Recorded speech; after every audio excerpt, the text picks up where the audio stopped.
As part of his costume, Hannah strapped on a pair of gigantic prosthetic breasts, each the size of a 10-pound watermelon. We're not exaggerating here. They're visible from at least 100 yards away, if not from space. Stephen Hanna is doing it in class, in front of children. As the Canadian journalist Jonathan Kay put it, Hanna has been dressing like this for a while, but only recently have students within the school gone public with this fact.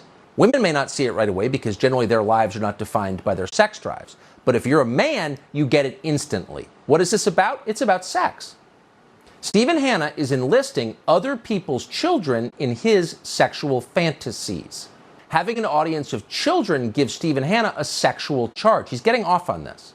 Nobody is covering what Stephen Hanna is doing to kids sexually.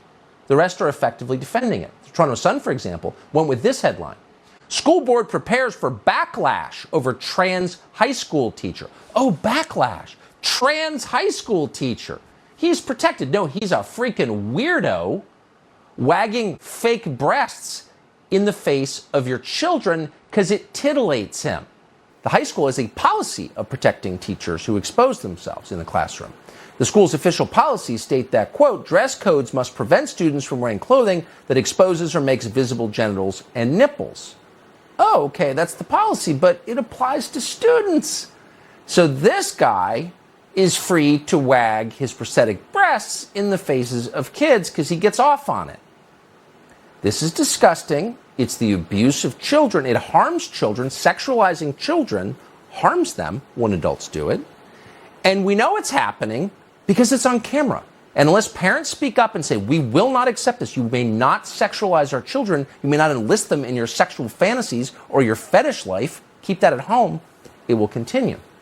My kids from last year are now in 5th grade and they come visit me almost every day after school. And a lot of them are queer because I am queer. And they figured it out. And so I've become their safe space. And today they found my Guess Who. And they started playing Guess Who, but they didn't play it the normal way. How did they play it? They used things like, this person looks like a lesbian baddie who's going to come over and make you dinner.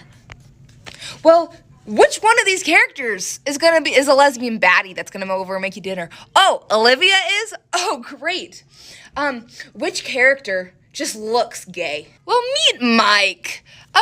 These kids, I'm so happy that they are figuring out who they are and that they're happy with who they are and that they found a safe place. But man, I could never imagine being in 5th grade saying these things out loud, even though I know they're all okay. I grew up super religious where nothing was okay. And so seeing this happen, I'm like, but I'm also like, yay, but When it comes to inclusive language, oftentimes people tend to use phrases like people with penises or people with vaginas, rather than saying male and female or men and women. While this can absolutely be inclusive for trans people, unfortunately it's not always the most inclusive language for intersex people. My advice is to use language that focuses on function and not just form. That means focusing on the actual function that you're talking about, such as people who can get pregnant, people who can get other people pregnant, people who are at risk of testicular cancer, and so on and so forth. This is much more inclusive because there are intersex people who are born with a vagina but don't have a uterus or ovaries or an ability to menstruate. This is because some people that are born with a penis don't have testes. So it's much more inclusive to say what you actually mean than it is to use language that works around that. This year alone, I have 3 transgender students who, the reason why I'm getting emotional is because if I contact home or anyone outside of my classroom about these students, I have to use their dead name and their assigned at birth pronouns and stuff because it's not safe for them to be out or their parents have refused to accept them. And the reason why they told me, for some of them, the only reason why they're out in my classroom, they're not even out in other classrooms, is because they saw my they them mug and my they them pens.